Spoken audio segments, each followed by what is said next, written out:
used to be a rugby player, now here trying to watch you guys play golf.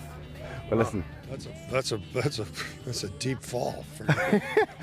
how excited are you to be here? Oh, this is exciting to be here. I just hope I can compete at the highest level. But this is going to be one of the best tournaments ever. I'm really excited to see it. And you've obviously been in Ireland a bit of time yesterday. What did you make of Limerick? It was a big day yesterday at Croke Park. Yeah, that was a big day. I was torn because I spent a lot of time in Galway last year, and they saved my life up there when I got the COVID. So I was whoever won, I was going to be happy enough. But since I was rolling with the Limerick crowd, it was a good day for all of us. Yeah. Oh wow! I mean, that's a scary enough one as well for you. So yeah. Ireland's obviously something special to you here. Well, yeah, I almost died here. No, it's well, all my ancestors come from here, so I'm indebted. Well, listen, Bill, all the very best. It's going to be a pretty star-studded field out there. I think you're kicking us off at the start. Bit of nerves? I don't know. I'm not really nervous.